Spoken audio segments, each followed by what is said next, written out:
তো হ্যালো বন্ধুরা, চলে আসলাম নতুন একটা ব্লগ নিয়ে। তো আমি আজকে ঘুরতে যাচ্ছি অদ্ভুত এক পুকুরের সন্ধানে।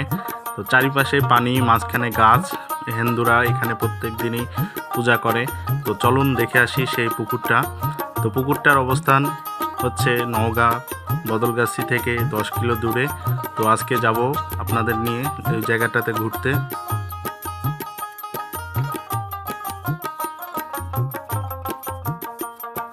তো মোটর সাইকেল করে ঘুরতে খুবই ভালো লাগে। দেখেন চারপাশের পরিবেশটা কিন্তু সত্যি দারুণ।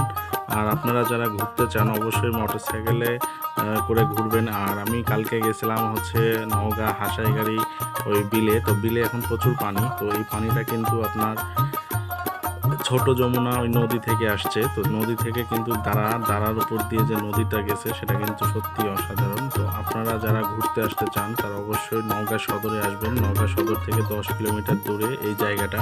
এটা খুবই ঐতিহাসিক জায়গা, চাইলে আপনারা ঘুরতে আসতে পারেন। এখানে মাছ, এই পুকুরে যারা মাছ মারে তারা কিন্তু জাল দিয়ে মাছ মারে না। এখানে মাছ মারার পদ্ধতিটা সম্পূর্ণই আলাদা। বদলগাছি থেকে মাত্র 4 কিলোমিটার আসছি, আরও 7 কিলোমিটার যাওয়া লাগবে। তো এই জায়গাটা কিন্তু ঐতিহাসিক একটা জায়গা। তো চলেন দেখে আসি। এখানে বাচ্চারা খেলা করতেছে, দেখেন ছোট বাচ্চা খুব সুন্দর খেলা করতে পারে। তো আমি দাঁড়ালাম এখানে খানিকক্ষণ খেলা দেখবো। তো আসলেই অসাধারণ, এই বাচ্চারা খেলতেছে। মনটা চলে গেল ছোটবেলার দিকে।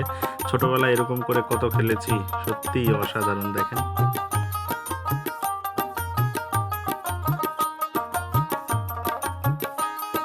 এর ফাঁকে দুইটা কথা বলি। আপনারা যারা ফেসবুকে কাজ করেন অবশ্যই আপনি লক্ষ্য হিসাবে নিয়ে কাজ করবেন। এখানে প্রত্যেকদিন নিয়মিত কাজ করবেন এবং চেষ্টা করবেন নিঃস্বার্থ ভালোবাসা দেওয়ার জন্য এবং সম্পূর্ণ ভিডিও দেখার জন্য। দেখবেন এই প্ল্যাটফর্ম থেকে আপনিও সফল হবেন।